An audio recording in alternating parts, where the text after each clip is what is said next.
Good day and welcome to the EDCTP Knowledge Hub webinar, the first of two webinars that we're hosting, this one on data management and data sharing.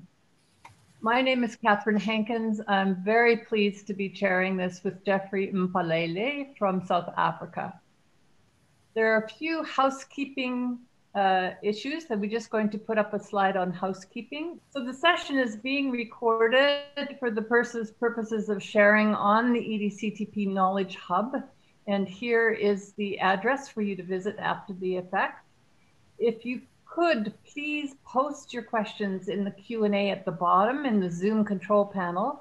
We will get to you. We will attempt to answer all your questions on the webinar and follow up with you if we don't have enough time for everybody. We have disabled participants' audio and microphones to promote a positive webinar experience. And if you have any technical issues, please notify us in the chat and we will do our absolute best to help. So it gives me great pleasure to turn over now to Barbara Kerstiëns, who is head of the Unit of Combating Diseases in the DG Research and Innovation of the European Commission. Barbara, would you like to welcome our participants?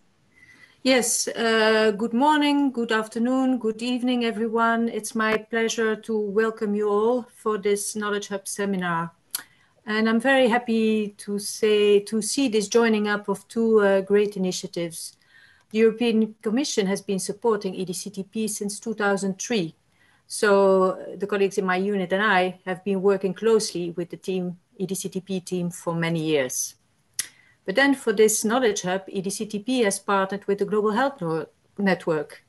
And here we already have had the pleasure to work with the Global Health Network and Professor Trudie, and this in another region of the world, because as a member of 3 Horizon 2020 funded research projects on Zika, the Global Health Network has set up AIGHD, a research capacity development network in Latin America, and which has been taken up widely in the region and has had an impact beyond just Zika.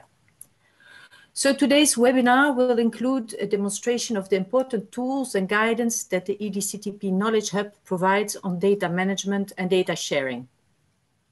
As you are well aware, good data management is key to ensure good quality data.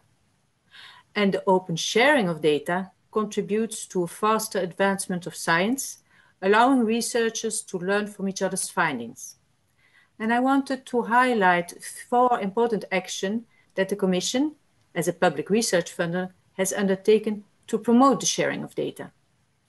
First, in 2017, the European Commission, together with EDCTP and other global funders, agreed on new standards requiring all clinical trials to be registered and results to be discussed publicly as soon as possible. In that same year, we included the legal obligation to guarantee open access to research data in our Horizon 20 grant agreements. And this included health research and therefore also the beneficiaries of EDCTP2 funding. So this was then in 2017 called the Open Research Data Pilot. So what did that mean? Beneficiaries became legally obliged to manage their data in a way that it is findable, accessible, interoperable, and reusable. But through the lessons learned from the Zika and Ebola epidemics for which we funded research, we included a specific article in the Horizon 20 grant agreements, a specific article that is activated during public health emergencies. And that article not only obliges grantees to share the data, but to do so in a timely manner, ideally within 30 days of having generated and quality controlled these data.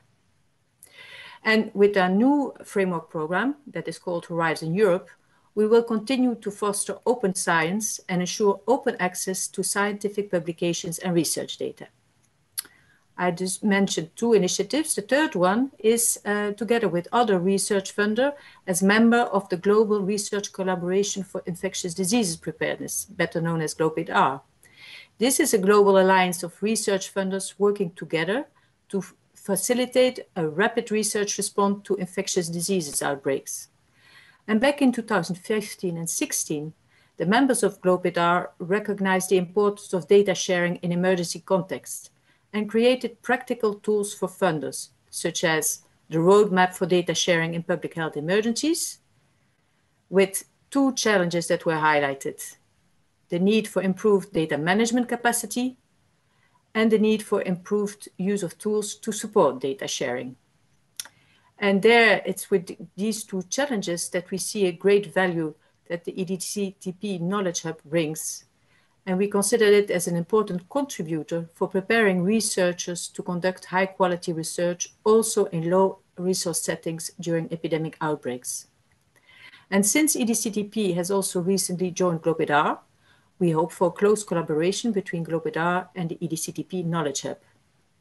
And lastly, to further underline the importance of rapid sharing of research findings during public health emergencies, like the current COVID-19 pandemic, the Commission, together with EMBL, EBI and other partners, has launched the COVID-19 data platform, which is hosted by the European Science Cloud. This online platform allows the scientific community to share and analyze biomolecular data, like viral sequences, rapidly and openly across the globe. And to mention that as November 2020, the platform has seen more than 100,000 users and more than 3 million requests from over 170 countries. So by highlighting these 4 actions, I wanted to demonstrate that the European Commission values good data management and is committed to data sharing. But we are not blind, and we know that data sharing is not always easy and requires know-how and strong tools to support it.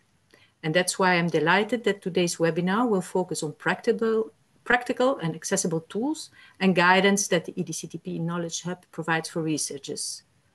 Familiarity with these tools will help you share data, and most importantly, help you contribute to the major global health challenges facing the world today. Thank you for your attention, and I'm looking forward to an interesting webinar.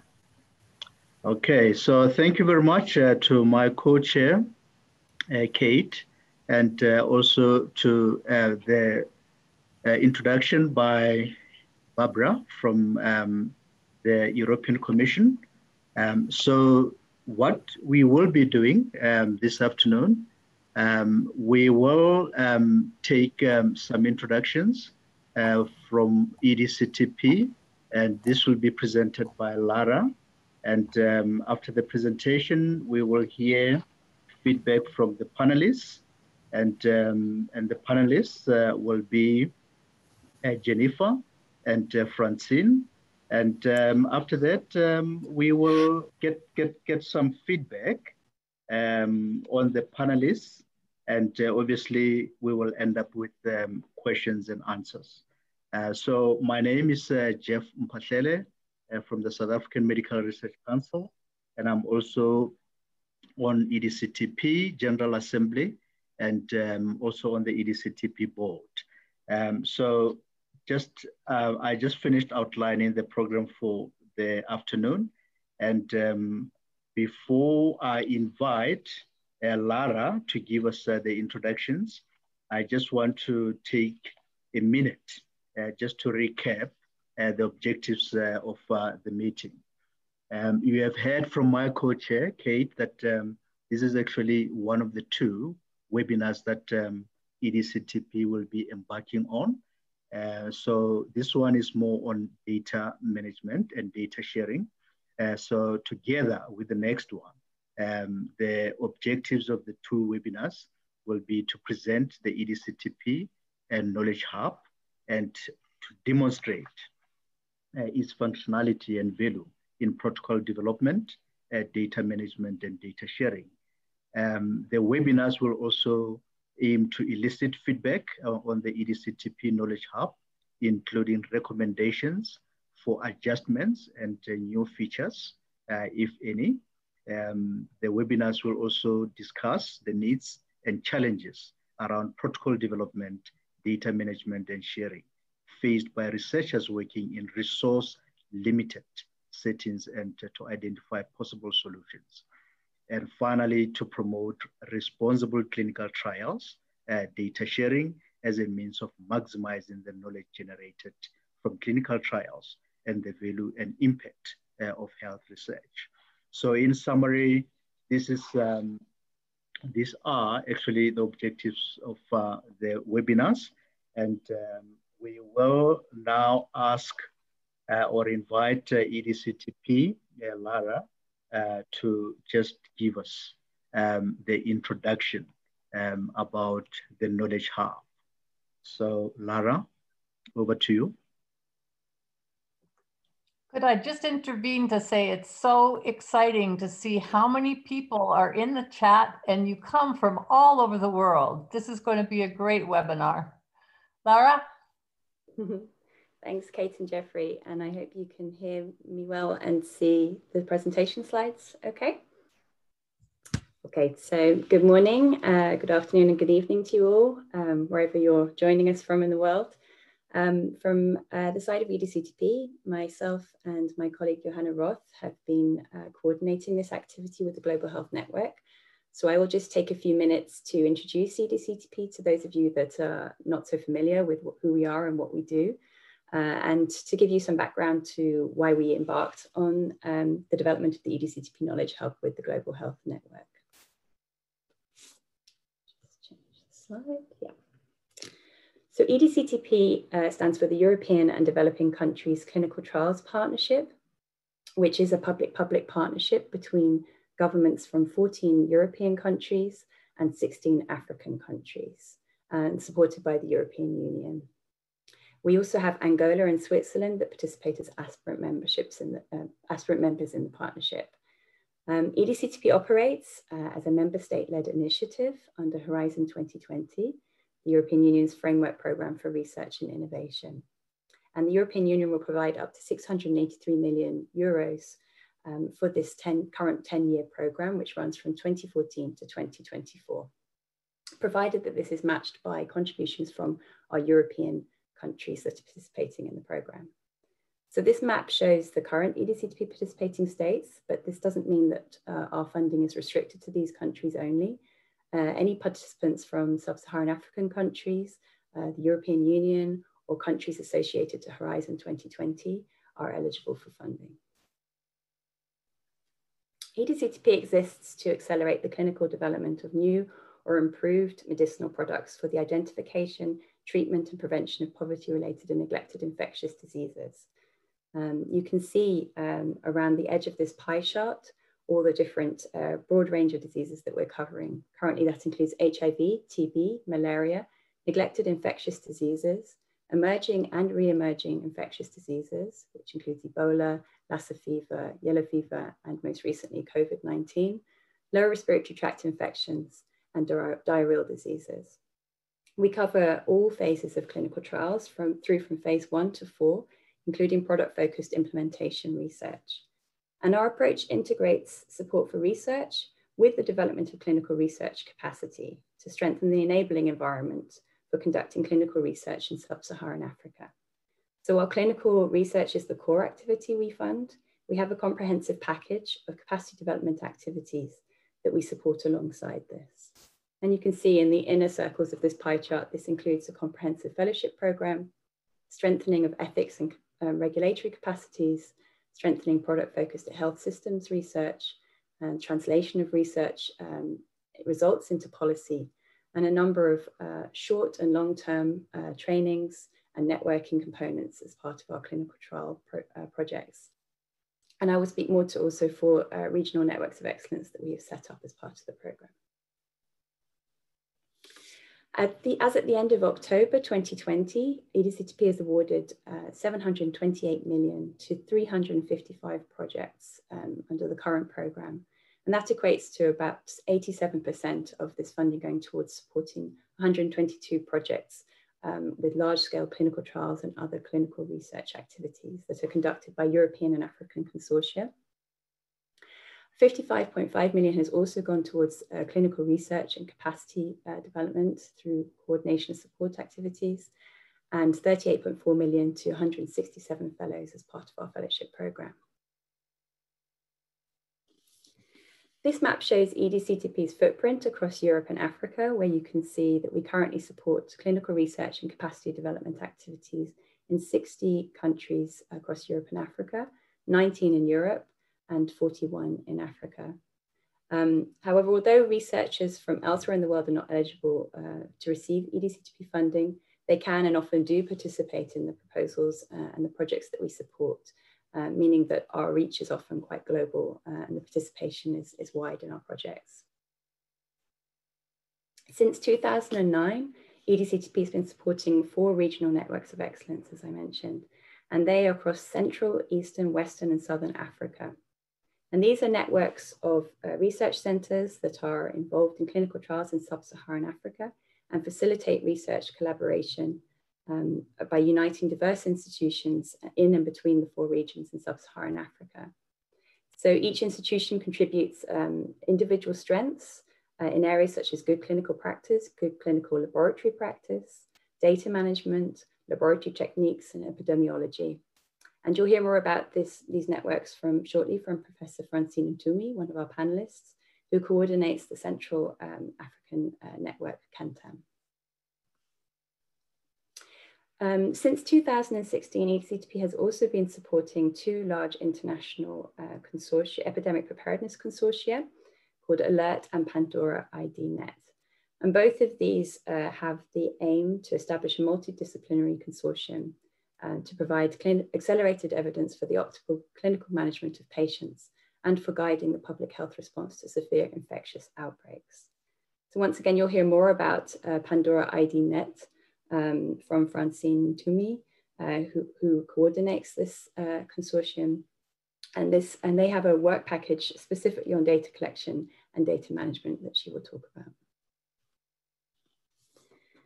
We see that clinical research data sharing has been growing in prominence in recent years, with increasing recognition that it's a crucial step in maximizing the knowledge and benefits of clinical research, both for clinical trials and non-interventional studies. And good data management is really an essential precursor to data sharing and critical for ensuring the validity and quality of data in all types of clinical research. As many of you will be aware, open access data sharing is also increasingly required by research funders, research publishers, regulatory agencies, ethics committees, policymakers, and affected populations. And most recently, we've also seen how the COVID-19 pandemic has demonstrated the importance of timely data sharing. And there are lessons to be learned for informing future outbreak preparedness and response from this. In terms of EDCTP's approach to this, our work is guided by model grant agreements that are aligned to the European Union Horizon 2020 framework rules, which Barbara outlined earlier, in which open access to research data is firmly anchored. Moreover, both ethical and personal data consent is obtained in all of our activities. Since July 2017, EDCTP became a signatory to the WHO's Joint Statement on Public Disclosure of Results from Clinical Trials, affirming the scientific and ethical importance of prospective registration and timely public disclosure of results from all clinical trials. By doing so, we committed to developing and implementing a policy on clinical trials registration, publication, and data sharing. And this was published in 2018 and covers our expectations around clinical study registration, reporting timeframes for clinical trials and clinical studies, and open access to scientific publications and research data. Despite EDCTP and many other funders and relevant stakeholders requiring open access data sharing, the information about data sharing is dispersed and difficult to find, and researchers have reported numerous challenges in the way of data sharing. In 2019, the Wellcome Trust SAMRC UK, Cancer Research UK, and the Gates Foundation conducted a clinical trial data sharing cross-funder consultation to understand the key barriers and opportunities facing researchers when sharing clinical trial data. And one of the 4 key takeaways was around guidance and support and the need for funders and the community to design better guidance and support to help researchers to share data. So simple, comprehensive tools to guide researchers through the how, where, and when of data sharing appears to be needed. EDCTP is committed to providing that guidance and support to help researchers achieve our data sharing objectives.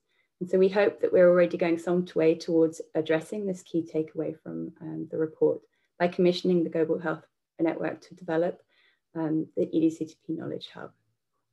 I'll leave it for our colleagues at the Global Health Network to give you an overview of the hub itself, but essentially it comprises 3 online tools to facilitate open source clinical trials and data sharing. Firstly, the data management portal for better clinical data management for low and middle income country researchers.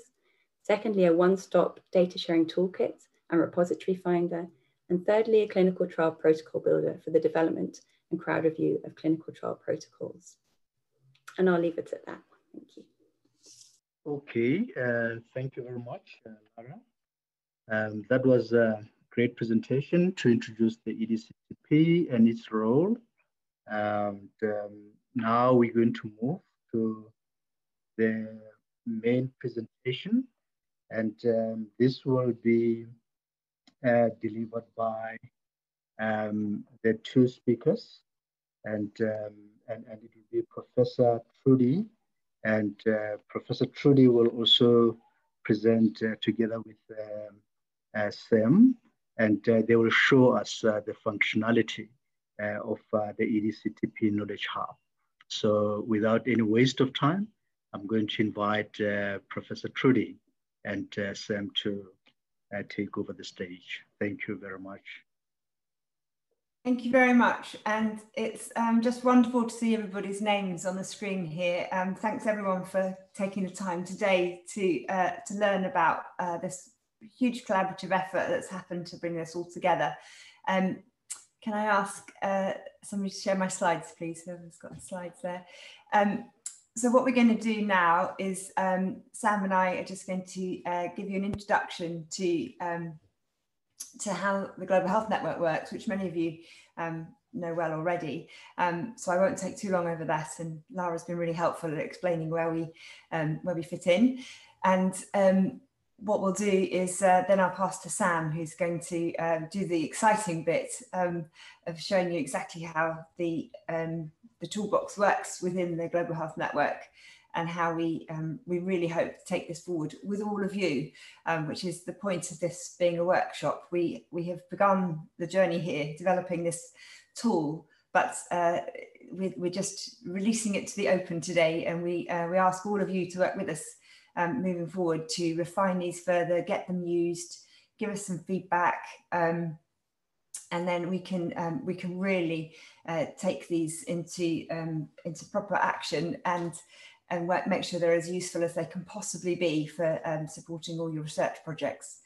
So just to set the scene with the Global Health Network, we have been running for about 10 years now, and the Global Health Network is comprised of 2 elements really.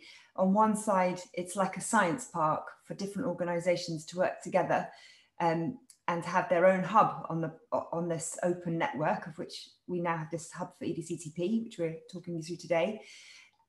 And there's many different hubs, which I'll explain in a second.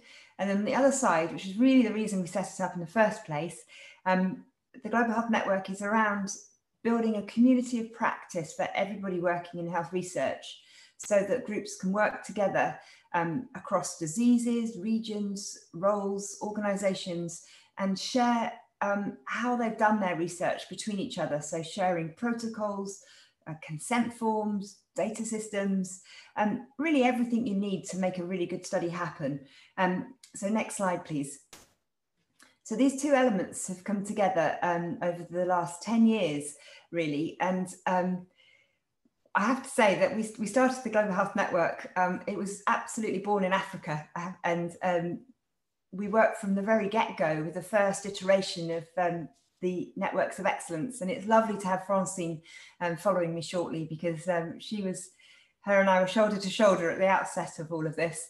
And so it's really great to see how this has evolved. And the whole point from the outset was really focusing on having one open, neutral place that anybody working on health research could come to find examples of what other people had done. So a template SOP, guidance in how to set up a data management system, information on how to train your staff.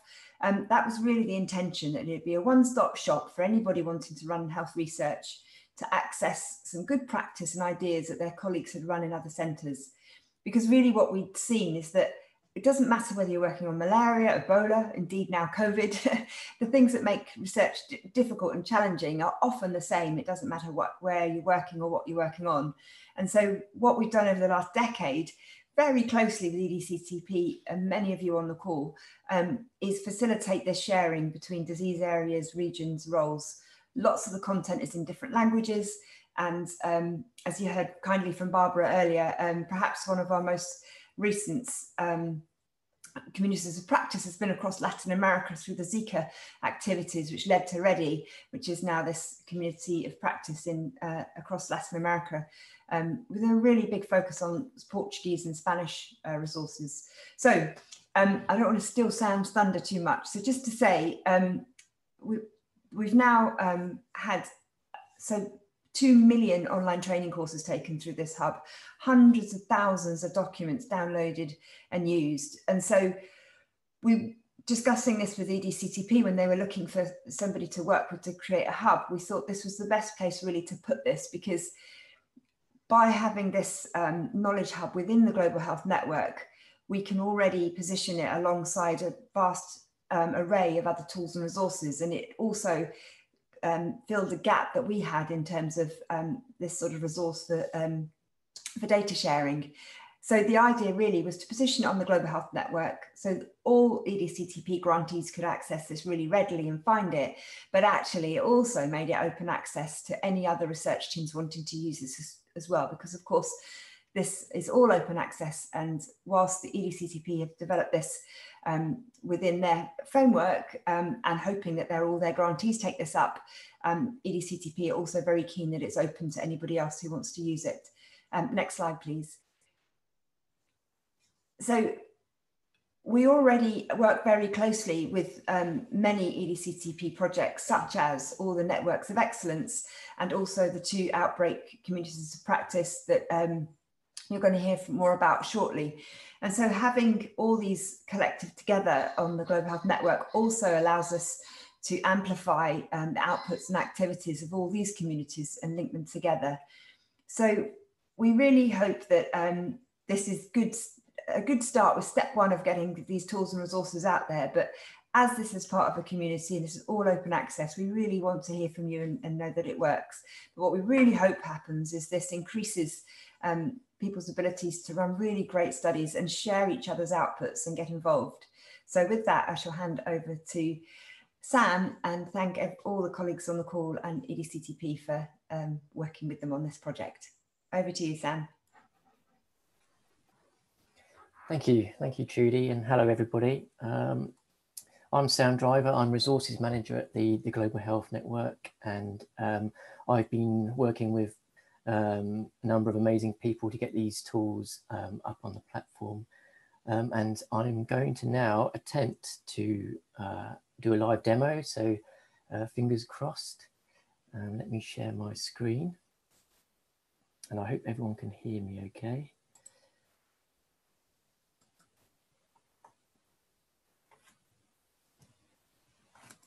Okay, so hopefully everyone can now see the Global Health Network homepage. Yep. Yeah, great, thank you. So as Trudie was saying, the EDCTP Knowledge Hub is now a knowledge sharing hub within the Global Health Network. And going from the homepage, I mean, there are various routes to get there, but here I'll show you right from the top through the Explore menu, down through research process and methods, and into the hub itself. And there, like I say, there are various ways to get there, but that was just one of them. Now, before diving into the data management portal and the data sharing toolkit, which is the focus of this webinar, I wanted to speak a bit to how the hub is organized. So the idea was, as been mentioned earlier that we wanted to create a one-stop shop for access to freely available tools, guidance, and training that could be navigated in various different ways depending on what the user was coming to the hub for. And when creating content for the Global Health Network, we generally aim for simple and intuitive interfaces that are accessible in low bandwidth areas. So with this in mind, we structured the Knowledge Hub into three main areas: protocol development, data management portal, and a data sharing toolkit.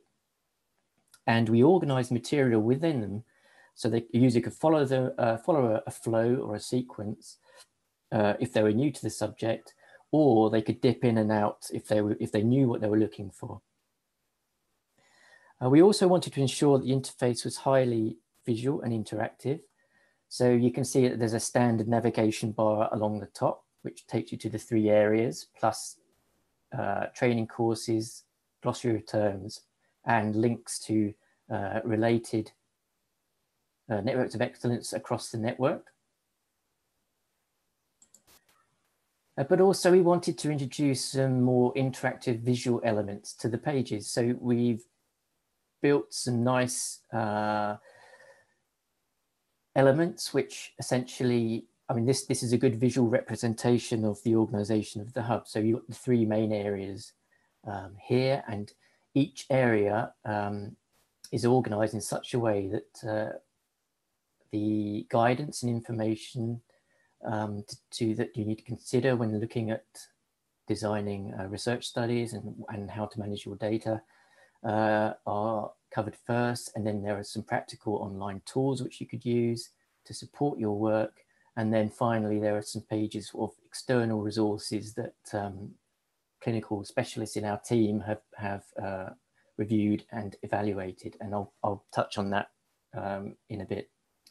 So that's how the whole hub is organized. So without further ado, so the data management portal is one of the three main areas. And before I go into showing you around the hub, I'd like to quickly cover a bit of the methodology we use to identify the content to populate the hub in the first place. So our first task as a team was to carry out a scoping exercise to evaluate what exists already in terms of data management systems and what is available in the form of guidance, support, tools, education, and training. So we had a team of specialists with a data manager and clinical trial specialists and experience, and we used some clever technology which allowed us to carry out a deep meta search of resources across multiple search engines.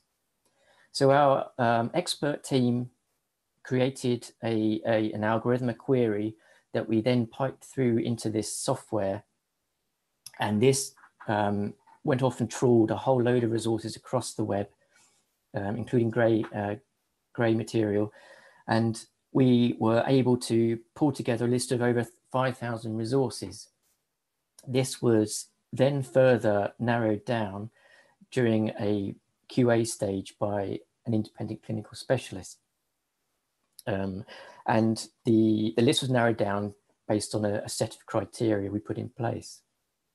We then assigned each resource, and there were about 650 of them, each resource a particular keyword, just to give us, to help us get an idea of particular resource gaps and where we probably need to focus on for the hub. So our main findings in the data management scoping exercise were that there was a general lack of how-to guides with advice and examples, and a number of the resources available were often overly detailed and complex. And resources tend to focus on what needs to be done rather than how to do perform the data management tasks. So we constructed these pages to fill these gaps. Now, going back to the hub, here on the data management portal landing page, you are able to navigate the content using the graphical interface here. And as you can see, that there are topic areas categorized within phases of a research cycle. And you can also navigate the areas of the data management portal using the subpages here. So if we go into getting started, you can see how the pages look. The content is organized so the body of the topic is on the left-hand side and the table of contents is on the right-hand side. And this matches the landing page of the portal. So you don't have to go back to the main menu to navigate the content. And as you can see, it's ordered in a flow, but also you can dip in and out if you want to. So you can also navigate using these buttons. So it really does follow as a flow, or like I say, you can just click through. Now, within each step, you're presented with a brief overview of the topic with details of things to consider at this point. There are guidance and advice, and there are examples, there are links to supporting evidence and further information, and you'll also find links to related content where appropriate, so links to other content across the Global Health Network or external resources. Now, I also want to highlight an area of the data management portal about the data management plan. We carried out another exercise to help guide users through creating a data management plan. And what we did was compare 12 major institutions and funders' templates to produce one list of questions to consider when creating a data management plan. So everything is in one place. And as you can see, they're ordered and categorized by subjects, but will hopefully give the user some pointers and some hints and tips about creating a data management plan. Now, also on each area of the hub, I mentioned earlier, we have a resources section. Now, these resources are general resources to do with data management. And these are the resources that were the result of our scoping exercise at the start of the projects. And what we've done is create a nice simple interactive table where you can navigate all sorts of different resources. So videos, guides, training, slides, presentations, lectures. You can filter by type and by keyword as well. It's just a nice, easy way to find some useful open access resources.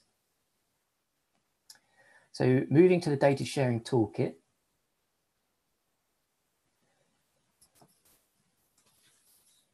So the data sharing toolkit was the first area of the hub that we developed. And as with the data management portal, we carried out a scoping exercise at the start using similar methods to evaluate the resources that already exist. We identified nearly 2,000 resources, and from that, we evaluated those and we came up with a collection of about 180 categorized resources. We carried out this, the in-depth review following the same process we did before, applying keywords to each resource. And it gave us a nice idea of gaps in the literature. But also,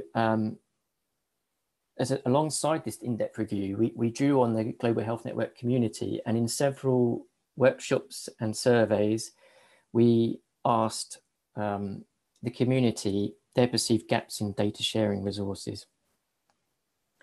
And what was found was that there was a lack of available resources addressing some of the core aspects of data sharing, such as data stewardship, data reusability, and repositories. Now, the data sharing toolkit consists of 4 main areas: data management basics, data sharing steps, repository finder, and resources. Now, the data management basics area was put together as an overview of data management because many elements of data management are crucial to data sharing. And the purpose of this area was to provide a quick refresher of data management for those users coming directly into the data sharing toolkit. Now, the main area of the data sharing toolkit are the guidance, support, and steps with examples and templates about data sharing. And as you can see here, it's laid out in much the same way as the data management portal. So the body of the content is on the left and the table of contents, which is accessible at any time, is down the right-hand side.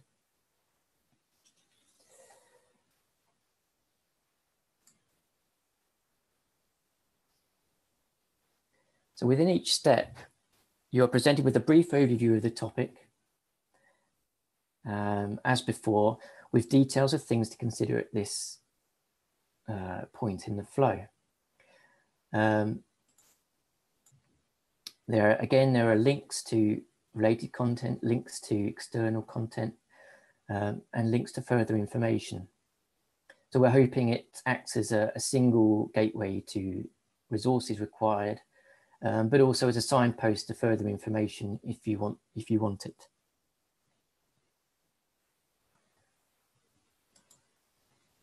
Now, Repository Finder is an example of one of the practical tools we've built as part of these projects. Identifying suitable research data repository is an important step in planning how to manage and share data. And as part of the Data Sharing Toolkit project, we carried out a review to ascertain which repositories are recommended, specified, or funded by funders, and which are specified or recommended by journals. The idea was that we wanted to develop a list of recommended research data repositories. The ultimate aim was to use this list to generate a simple online tool where a user could enter in the details of their study to get an idea of the repositories available to them and to, as a starting point in choosing an appropriate repository for their data. We used the API of re3data.org, which is a repository of repositories, and pulled out the metadata for each repository. And then we used this data to construct this online tool. The web app works very simply. You can, using drop-downs and keyword searches, you answer a series of questions about your study, and the answers drive the data within the table. So it's real-time results, and it narrows down the number of repositories, hopefully matching to the data that you've got. So you can also click on the full record where you can see all the metadata for that repository. You can go to the repository and you can download the record. And also, which we've added relatively recently, you have the ability to rate the repository. So we're trying to introduce a crowdsourcing initiative here, which is quite a nice, simple way of doing that. So we're hoping this tool provides a nice starting point in narrowing down the choice of repositories you have. As with the data management portal, we also have a resources section. And again, this is a simple interactive table where you have drop downs and links to other resources that are free and open access. Now, I'm not sure how long I've been going for, but just to finish off, I think as Trudie mentioned earlier, that this is a starting point, and we're always looking to keep building on what we've started, maintaining the resources, updating resources, and improving on the tools. And with that, we really need your help. So please have a play with the toolkits, have a look, play with Repository Finder, and send us your feedback. There are buttons on each landing page of each area. There is a feedback button, and here you are taken to a page where you can just fill out a simple text box and submit your feedback. Within Repository Finder itself, there is also a slightly longer survey, but it's only about it'll only take you 5 minutes. And again, that would be very useful for us to help make these resources better. Failing that, you can always email info@theglobalhealthnetwork.org. Thank you. Thank you very much, Trudie Lang and Samuel Driver, for introducing us to the Global Health Network and to the EDCTP Knowledge Hub, and doing that very quick demonstration of the data management portal and the data sharing toolkit. There are lots of interesting questions coming in, which are being curated so that we can then use our time for the Q&A as best as we can at the end here. But before that, we thought it would be a great idea to have feedback from a panel. So we've invited 3 people who have on the ground experiences and can react to your demonstration that you've just done. So we have Jennifer Mabuka Maroa from the African Academy of Sciences, Francine Ntumi from the Congolese Foundation for Medical Research, and Robert Terry from TDR, the Special Program for Research and Training in Tropical Diseases at WHO in Geneva. So we're asking them to give us some ideas about what they are doing and how this could be relevant to them, and some constructive feedback for you on the Knowledge Hub. So let's start first with Jennifer. Good morning, good afternoon, good evening, everyone. I hope you can see my slides. Yeah, so we can. Thanks very much, Sam and Trudie, for that introduction. As you've heard, I'm from the African Academy of Sciences. For those who don't know about the African Academy of Sciences, we are a Pan-African non-government organization based on the African continent. And one of the things that we do is we have a platform called AISA, which is Accelerating Excellence in Science in Africa, which sets priorities for scientific issues on the continent and does program implementation. And so to react to today's presentation, which I think is really great development that you've made, the Global Health Network and EDCTP, part of the work that we have been doing in 2019 leading into 2020 was to set up African scientific priorities, in which we have actually invited key African scientists into a room and ask them what are the key pain points or what are some of the key issues that we need to prioritize given our limited resources on the continent to be able for us to meet the STISA 2024 objectives, the Africa Agenda 2063, and generally the United Nations Sustainable Development Goals. And one of the issues that came up was data and biospecimen governance, which is the topic of conversation today, among other things. And I only have a very few minutes to comment, and so I don't think I will give justice to the conversations that have been ongoing on data and biospecimen. But there's a paper that will be released in the next couple of weeks that I would urge everyone to take a look at when it's available. It will be available in AAS Open Access, and I'll be able to share it with our colleagues in EDCTP and the Global Health Network. But this data and biospecimen conversation started in part because of the genomics research that is currently going on the continent. I know that with EDCTP, we've been talking about clinical trials, but the issues are all the same when it comes to data and biospecimen sharing. So the big issue is that there's an issue there's a need to build trust given what has happened in the past. There's a lot of mistrust. We can talk about data sharing, but the point is that eventually it is not easy for people to just share their data.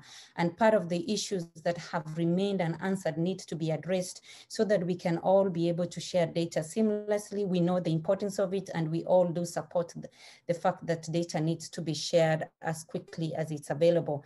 So one key issue that I really want to mention and react to the presentation is the paradigm shift from data ownership to custodial responsibilities of data in the data management community. So we need to realize that the scientists don't actually own the data. We need to have more of these custodian responsibilities. They have responsibility for data that is coming from a community of participants, probably, that were part of a clinical trial or part of a genomic study.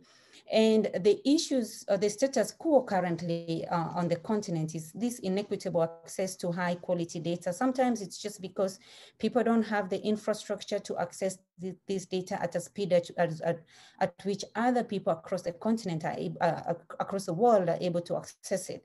But really what is required are tools, which is a word I've been hearing today, and I'm really excited about that. Tools to be able to support this equitable and fair access of data. And in this summary, you will see that there's a lot of call for guidelines, continental guidelines, and a position for the African coordinates to advocate for fair sharing of data. So there are 6 key elements that came up in this issue that some of them have been addressed by the presentation and some of them have not. So when we are thinking about data sharing, really, we should start way back at the community engagement and the participants themselves. Think about what that involves, all the way to translation and innovation and intellectual property, as shown here in this flow. Very, very quickly, high level summary. When we talk about community engagement, what are we exactly talking about? We need to shift from the simple way in which community engagement is done with participants just to let them know about the study and collect the information, but rather engaging them in such a way that they're included in the conversations and the decision making in setting up the research right from the study design to benefit sharing.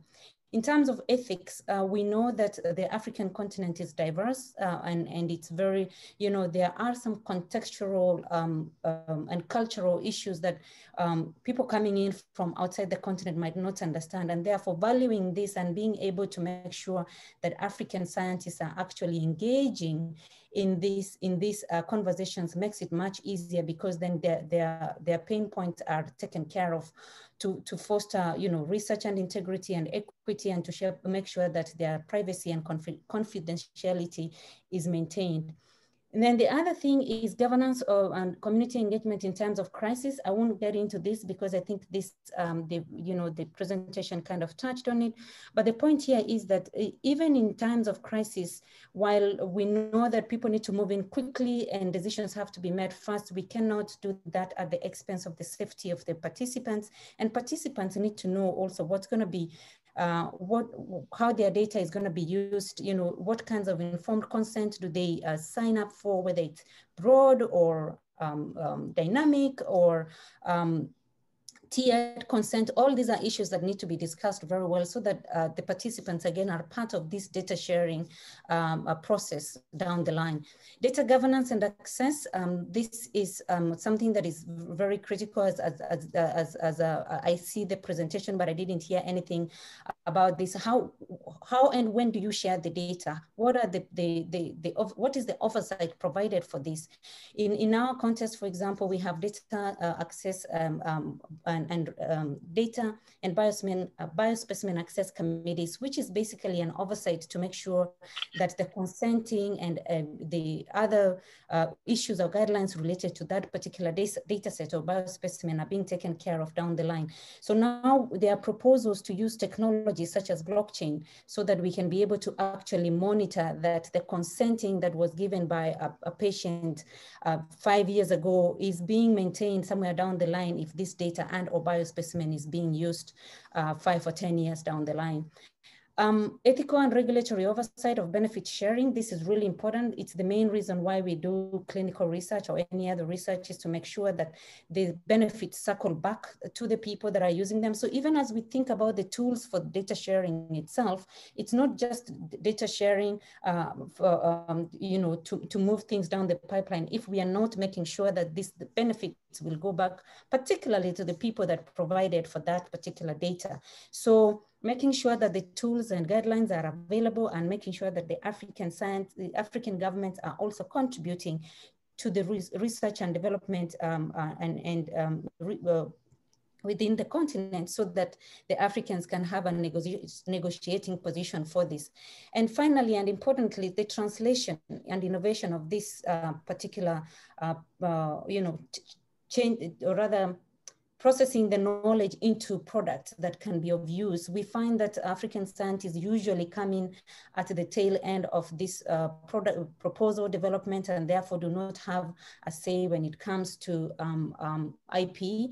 But these are issues that need to be taken care of. And if you look at this list of 6 things, really, a lot of it is providing the tools and support. Usually you find that there are either no guidelines, some countries have guidelines and some don't have guidelines. So even when we talk about providing data sharing tools on the Global Health Network Hub, some of those might not be applicable to different countries depending on the local context. So are we paying attention to that? So some of the key action items that came up from this committee that could be used in any area of data sharing is being able to educate and empower research participants through inclusive community engagement programs, encouraging locally relevant informed consent processes, exploring new technologies to track permissions and oversight, developing a Pan-African guidelines for data governance. And this is really key because we find that a lot of research on the continent is very siloed, very fragmented.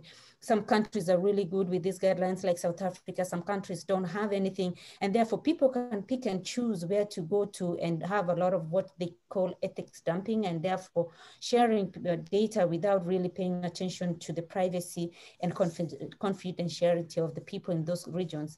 And then also providing guidelines. Could I just interrupt? You are raising so many fantastic issues, but we have 2 other panelists. So just like to encourage you to conclude. These are great issues.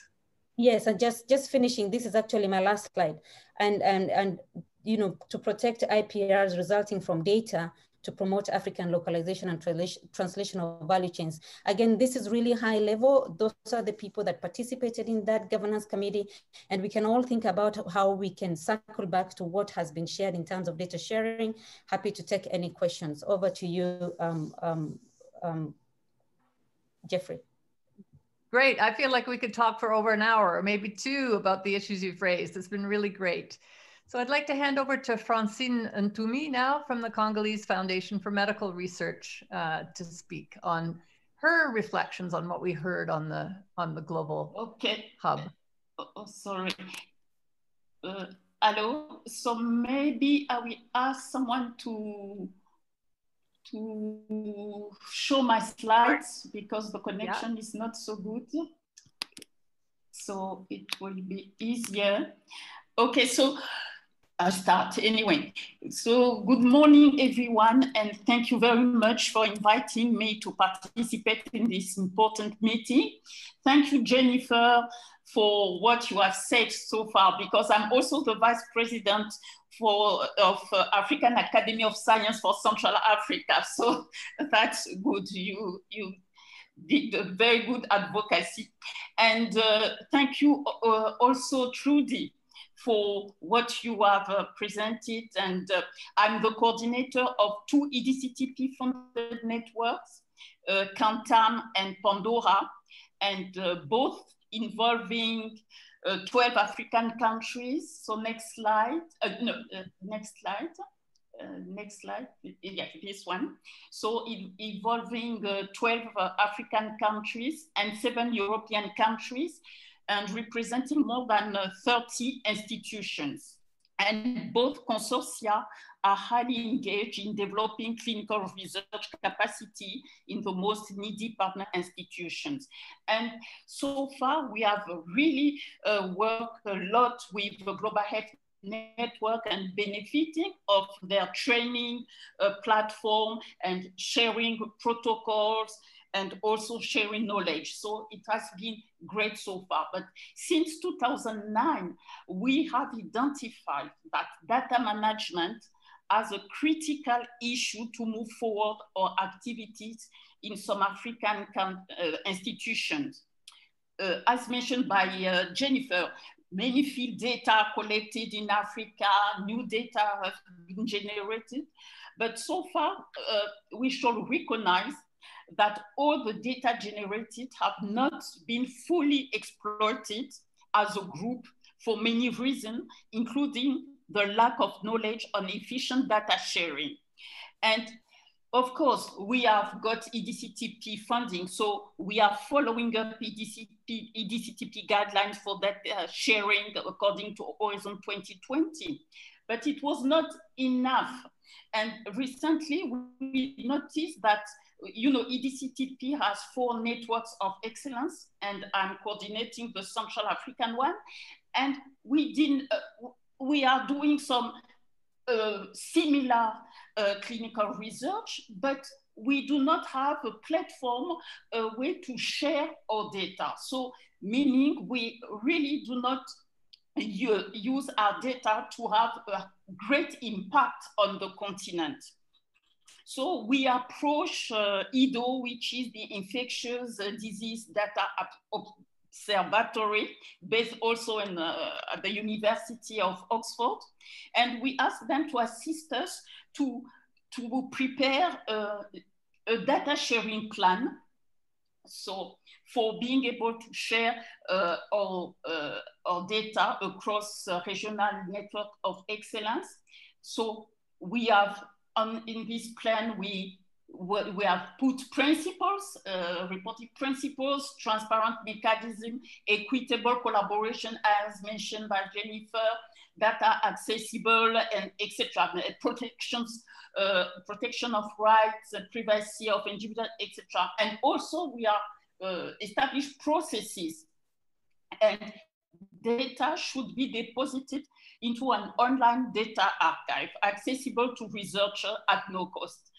In written, it's simple, but in fact, it has been difficult to really address this point. And I'm very, very happy by the presentation made by Sam, because it provides us some responses to really our questions and our needs.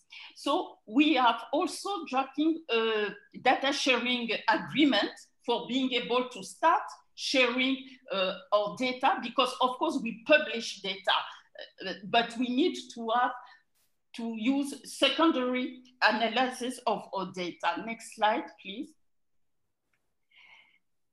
Next slide.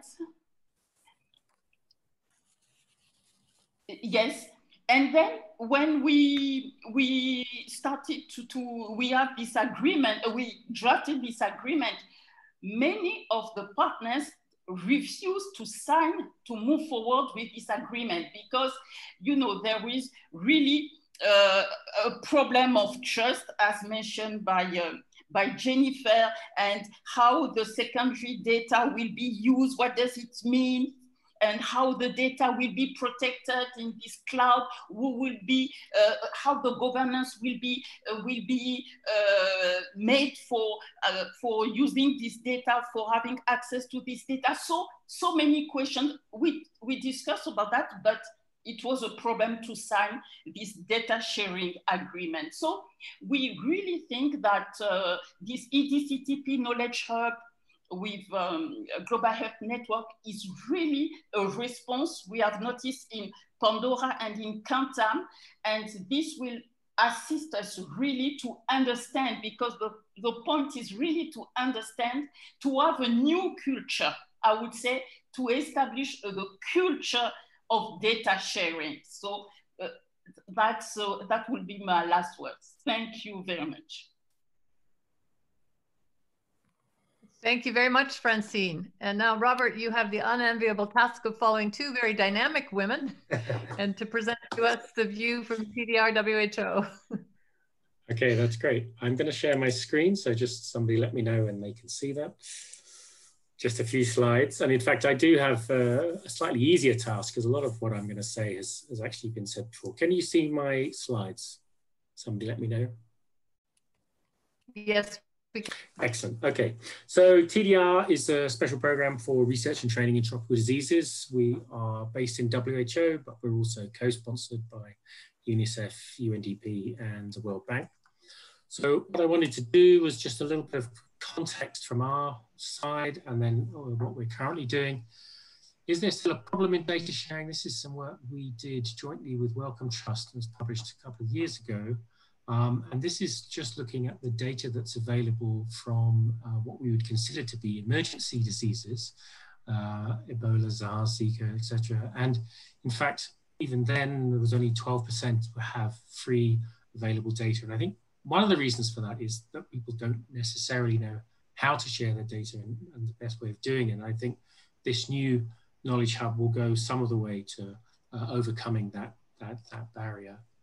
And there are lots of solutions. We've heard them mentioned, and I always think of it in this type of framework. You have to approach it from a political perspective, an ethical perspective, the social, technical, legal, and economic. And what often happens with data sharing is that people tend to focus first on the technical aspects, and some of the other ones are taking a little bit longer to work through. So as we've heard, I think it all starts with having a clear research agenda for public benefit, and then it actually means community involvement. There does need to be governance around data. Not all data is the same. So it's relatively straightforward, inverted commas, to share, say, genome sequence. It's much, much more difficult to share individual patient data. We've heard about these FAIR principles, which essentially are a technical guidance. Can we find the data? Can we access it? Is it interoperable? And can you reuse it? But what we found, and certainly from WHO's perspective, is that they're not often fair with respect to ethics, equitable reuse and benefit sharing, and the efficiency of the system. So I think we need to think about how we bring in fair, other principles which are more fair. There are standards, of course, and security. These are, as I keep saying, relatively easier things to solve once you can bring it together. And what I've found in the time I've had to look at the Knowledge Hub is that it really is useful, particularly from those aspects about bringing information together in one place.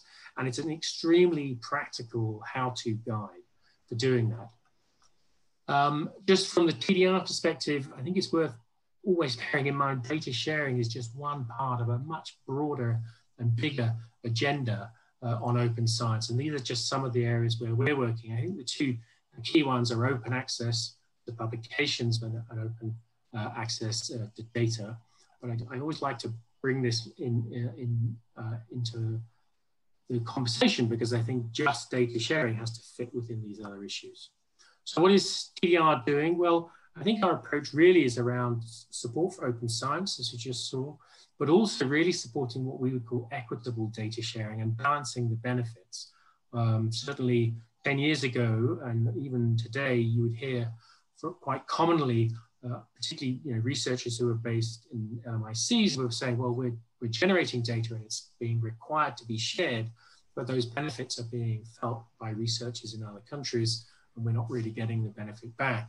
And so what TDR is doing, we're working with EDO, we've just heard about EDO, is we're working from the perspective of both the researchers and the communities that are within the countries where the diseases are endemic. We had collaborations around malaria, schistosomiasis, more recently Zika. And I think a really good case study is the Ebola data platform. And so these were data that were collected during the outbreak 2014 onwards in Sierra Leone, Guinea, and Liberia. And over about a 3-year period, we worked really closely with the ministries of health in those countries to get those data onto the platform in a format that is reusable, so they can be combined and used. But also the really big piece of work was the governance arrangements that sits around that. And that's who can access, how they can access, how we obtained a standing ethical approval. We have a lot of documentation that sits all around this, which I think might form useful case studies for others. And I think the key thing, which is really rewarding, is when it's receiving applications now for reuse of these data, is that of the 4 applications, the first 4 applications, 3 had principal investigators from Ebola affected countries. So we would see that as a big tick. TDR, it's our raison d'etre, it's supporting capacity and research, and we do have a fellowship program in partnership with EDCTP. And this is still, I would say, a reasonably neglected area, and that is the support for the data management and curation skills, which are really, really important. And so we provide some fellowships in that respect. And then right now, we're working with the COVID-19 Clinical Coalition and looking at that from the perspective of researchers in low and middle income countries. And we've got 5 research projects that are ongoing. And this is looking at a review of platforms. I saw in the questions, people were saying, is there anywhere where you can find out which platforms are fair with FAIR capitals and which are fair in terms of the benefits to researchers from those countries? And we're trying to answer that through the lens of COVID-19. we're trying to look at why ethics review committees sometimes refuse data sharing and reuse. What are the blocks and how could we overcome that barrier? We're doing a review of all registered clinical trials and looking particularly at individual patient data. Trials that are registered in the International Clinical Trial Registry platform do have to give an indication, are they going to share individual patient data? And so we're now just tracking that and seeing, have they answered that question? Are they saying yes or no? And what is the mechanism of sharing? And we haven't fully done the analysis yet, but unfortunately it looks like we're in the low percentages, possibly as low as 3% of registered trials are actually committing to sharing that data. And then we're also putting in place some training workshops, both for ERC members and LMIC researchers to understand some of these more cultural aspects of data sharing and why there may will be resistances to it. And the final thing is we have a long running program over the last 10 years, 900 fellows in more than 90 countries, where we're supporting researchers working on the front line to use often health systems data, so live data in a way, and undertake operational research to answer operational questions in sort of real time. So that's my last slide. I'm going to stop sharing. I think in conclusion, I would say, I think this is a fantastic resource and I really look forward to populating it with more information as we go forward. Thank you. Thank you very much, Rob. So let's bring back everybody and we'll start on the Q&A. I think, Jeffrey, you're going to help with this. I'll just start by launching a key question that's been asked. There are many good questions in here that we're going to have to deal with. But Michael Kazmiri has asked this question: what is the motive for data sharing? What's been found relevant to engage in data sharing? How are participants going to benefit? And is the data going to be used in a way other than what one had intended? So unintended consequence. We need some reassurance about this whole idea. Trudie, do you want to try that? Yeah, I'll start and then I'm going to pass to Michael because we're sort of facilitating it. This came up a lot when we asked the community about their concerns about data sharing. And I think there's two ways we need to think about this now as well, that data sharing is with us, you know, the funders, the publishers, the world, and we've seen how the huge advantage of data sharing through the amazing progress we've made with COVID scientifically. So data sharing is with us. I think what we now need to do is make it equitable and create parity. And so everybody's benefiting from data sharing so that our colleagues across less well-resourced nations are accessing it just as much as everybody else, because if everyone's being encouraged to access data, we also need that encouragement and ability for everybody to access it too. And I think that's sort of next point. But I'm going to pass to Michael because I think the EDCTP's role in supporting and nurturing and creating this benefit is really key. Over.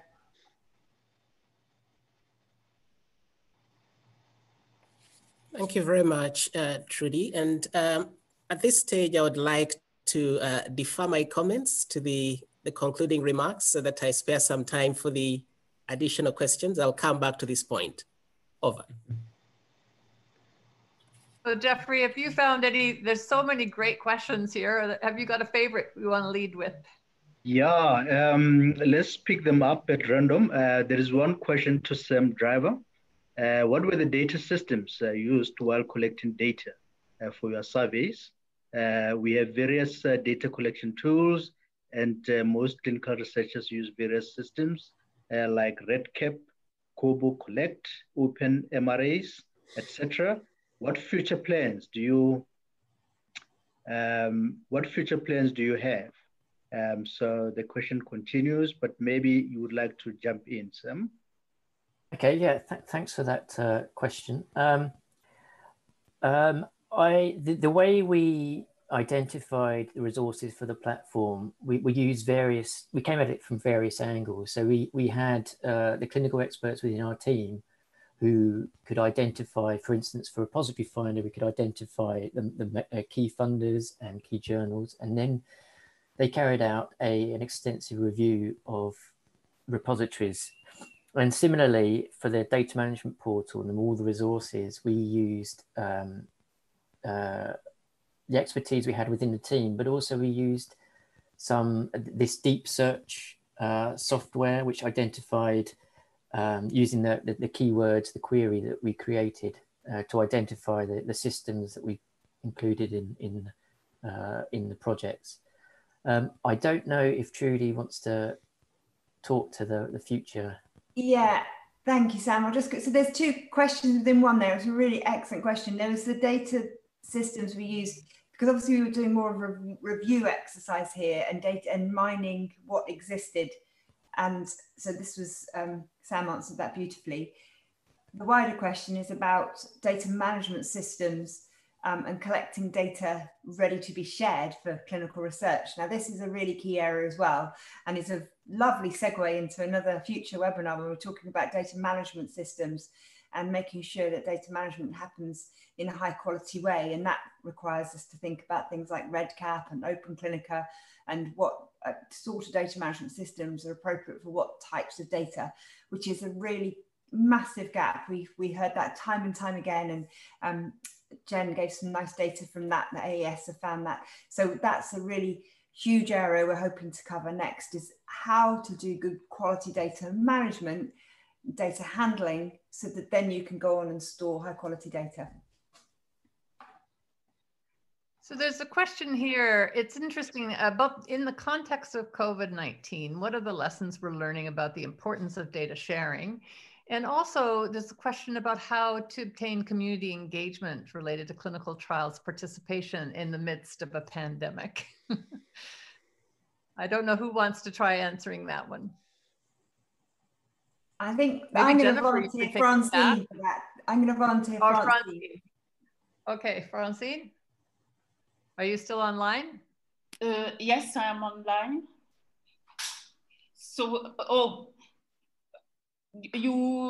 I didn't understand clearly the question, how COVID-19 and the data sharing has been impact? Yes, has the impetus for data sharing increased because of COVID-19? Has there been a bigger push to start sharing data so that we can respond better? And I think it's also related to a question on the ground. So how do you engage communities in clinical trials participation in the middle of a pandemic? They're both COVID-19 related, but slightly different. Hola. I'm not, maybe I let Jennifer to respond, because I would say in Central Africa with this COVID-19, and clinical trials, you know, it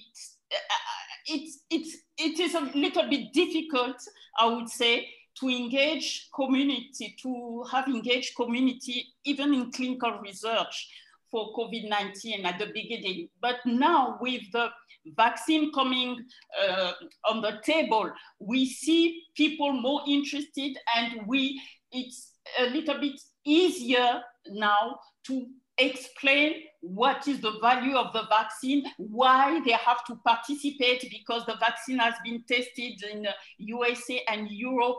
And if you want to be vaccinated, it's better that we try and have an idea. So now I would say it's easier than at the beginning of the pandemic. That's in terms of community engagement, because at the beginning we didn't have, at least in my area, enough tools, appropriate communication tools, I would say. So I don't know if Jennifer may add more things about that.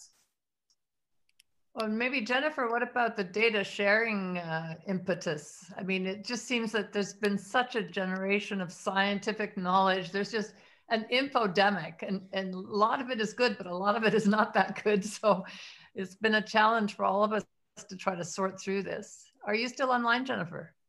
Yeah, I'm still online. I think for sure there has been an increase for requests to share data for COVID-19. I mean, understandably so, and that is what has led to all the breakthroughs that we are seeing so far, development and vaccine development. So that is definitely true. And so far, I think a lot of African scientists have participated very well in data sharing, right from the first sequencing that was done in Nigeria to currently.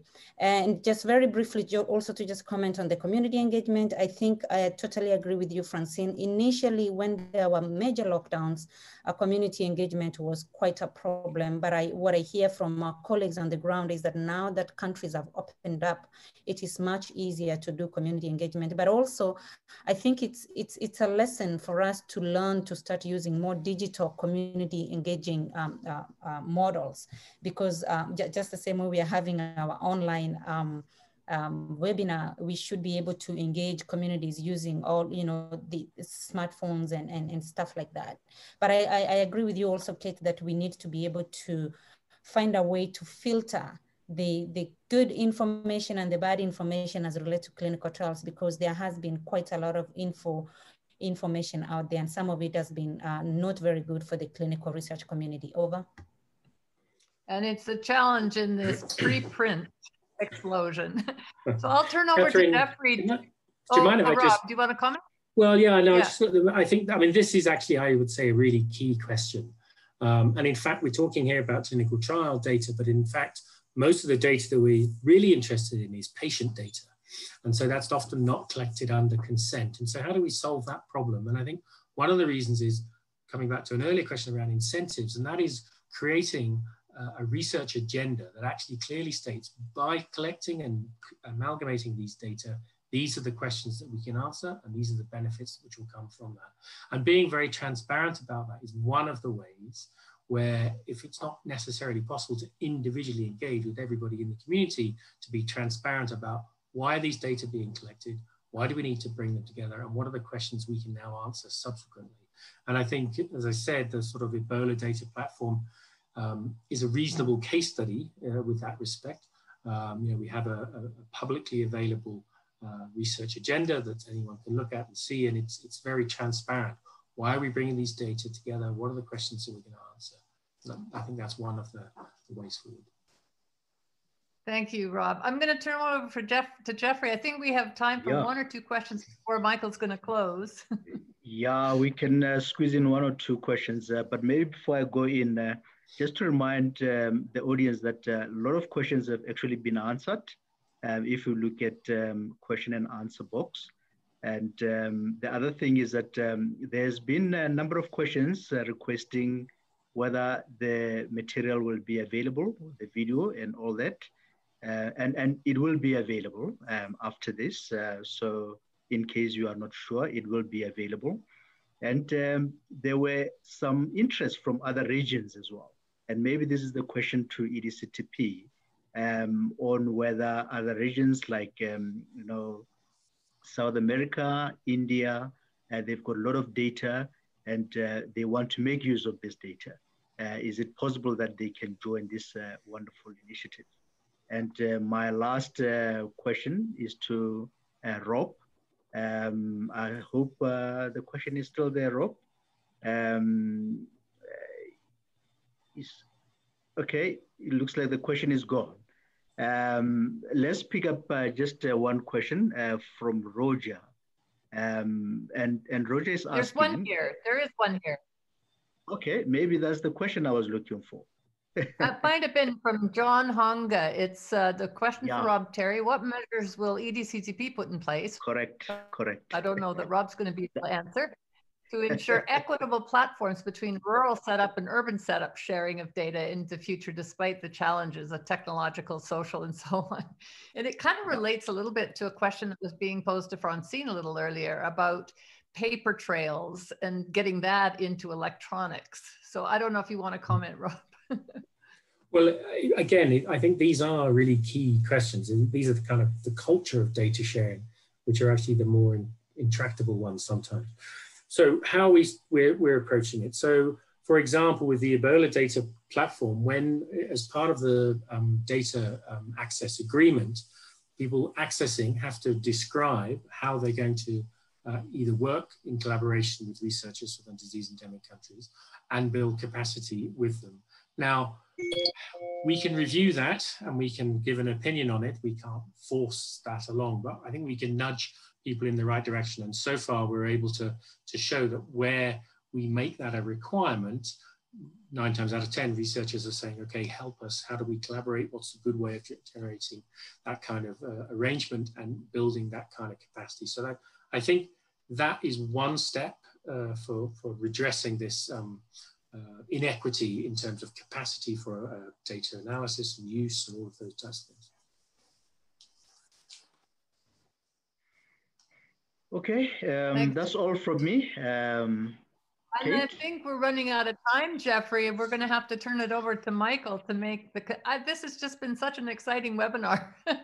I want to go and explore the hub. It's been really good. So, Michael, would you like to give your views on what you've heard and make some concluding remarks? Thank you very much. First, I want to thank our chairs, Kate and Jeffrey, that have guided us through this meeting, and to thank all our esteemed speakers and panelists that have been part of this. Thank you very much.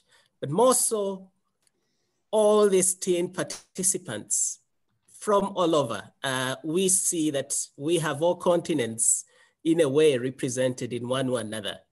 We really appreciate your active participation. This shows the interest and the value that this platform brings on. As Barbara and Lara at the beginning clearly indicated, the generation of excellent data and its management, together with the sharing of it, is really key to the European Commission and to EDCTP, as well as all our partners that we are working with in development of the various interventions in the fight against poverty-related diseases. So we take this exercise very, very seriously.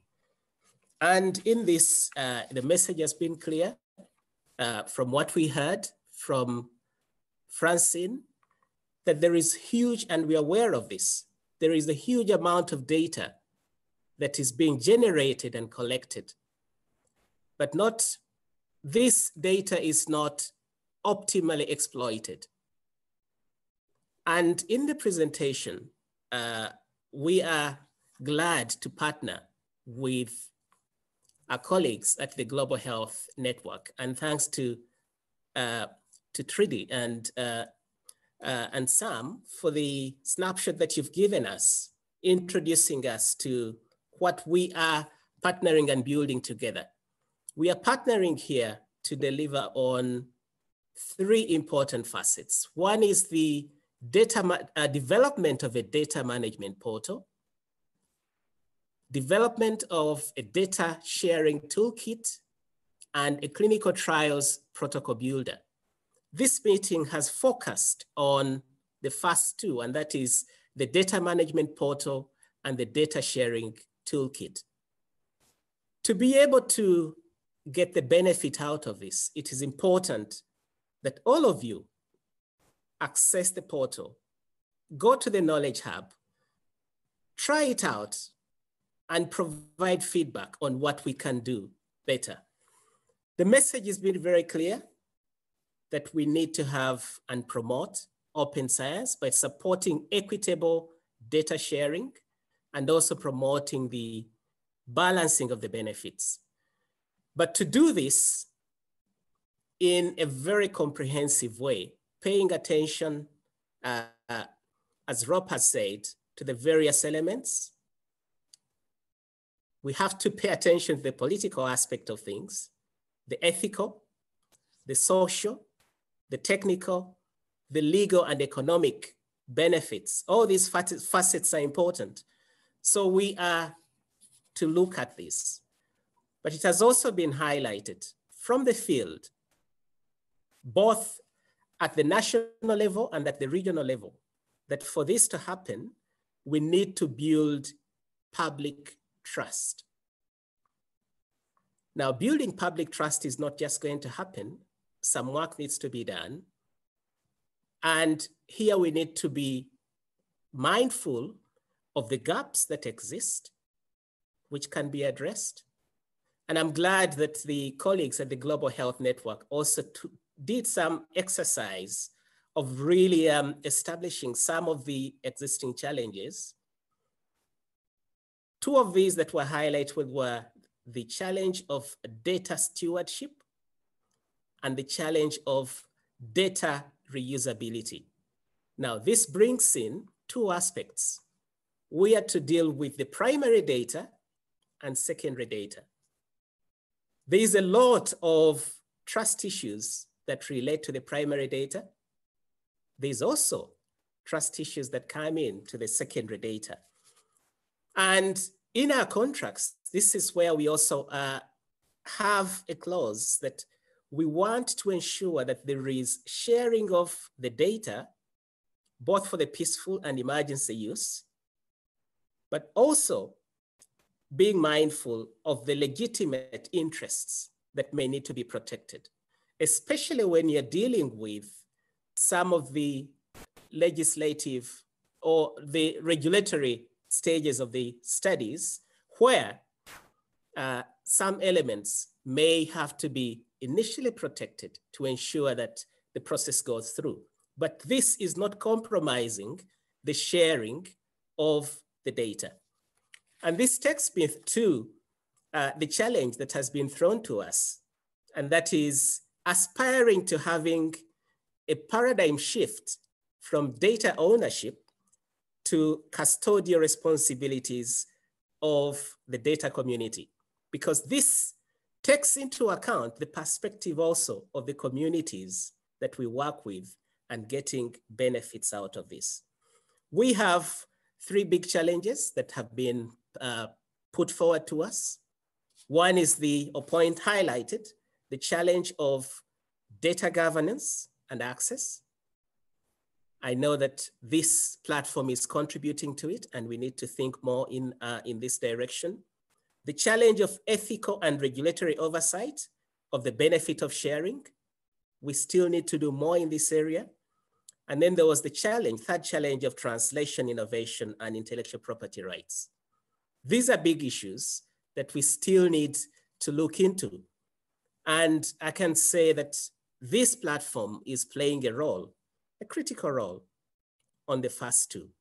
And building momentum to contributing to the third is when I want to also encourage you to attend the next webinar, which will be providing more insights on the clinical trial protocol builder, because we want to make sure that we equip all researchers in all settings to be part of the research and development, but also to get good benefits by being able to get the proper benefits out of the work that you contribute to. So with this, and also not forgetting what the challenge that Francine put forward, that we need to develop a new culture of data sharing. As we aspire to this, I want us to all take the effort to look at what is available, contribute what can be done differently so that we improve, and also turn up for the next webinar. With these few words, I want to thank you all for the enthusiasm, the great contribution to this webinar, and together, let us work together to make a difference in a way that is beneficial to all, irrespective of location. Thank you very much indeed.